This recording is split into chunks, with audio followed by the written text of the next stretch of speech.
Oh, it's wrapped around. See if I can wrap the cord around the stand here. Good evening, Gerani. Good evening. Hey, Carol. Hey. That's my best friend. Thank you. GPS saved my marriage. Let me say that again. GPS saved my marriage. Has anyone in here read a paper map? Yes. A few people remember paper maps? Yes.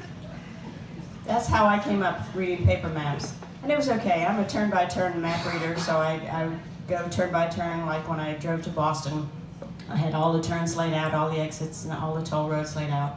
And that worked fine for most of the time I was up there. I was up there for 3 months doing some research for a book. Except one time I made a mistake, and I went the wrong way on a toll road. Now, I don't know if that's ever happened to you, but I realized right away that I was going the wrong way, and so I took the first exit off. And I talked to the toll booth operator, and he said, "Where are you going?" And I said, "I'm going to D.C." And he said, "Well, no, you're not. You're going to Canada." So I said, "Well, that's not good. I don't know anyone in Canada." So he said, "I will stop the traffic on both sides of the highway so you can make a U-turn." I love toll booth operators. So the second story is so our cars used to be filled with maps in the pockets. We'd go to DC, we'd go to Boston all the time, and we read paper maps. But my husband reads maps very differently from the way I read them. I read them turn by turn, street by street. He reads them just generally if he gets lost.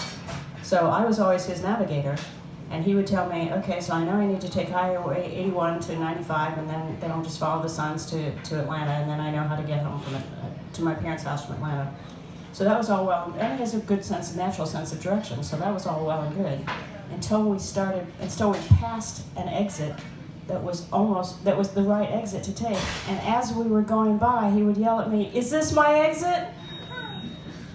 Shoot, Carol, you're supposed to tell me when my exit's coming up. Well, I thought you were had natural instincts about reading maps and didn't actually need a map, and why am I reading the map to you anyway?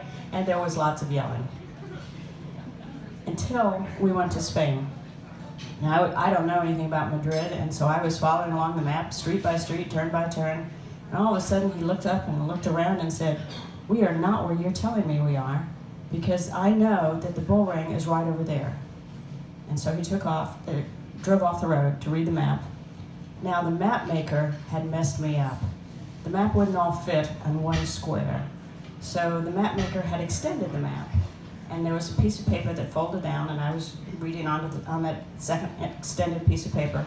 And he said, "That piece of paper is in the wrong place. They have put it on the north side. It really belongs on the east side.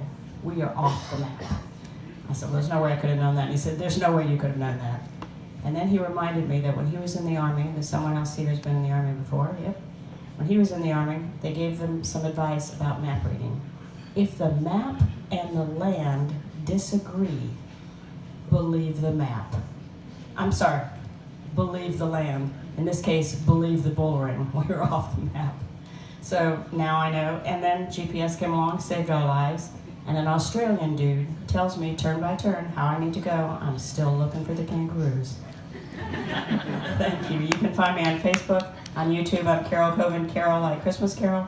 Covin, C-O-V-I-N, Charlie Oscar Victor, India November, Covin. Thank you.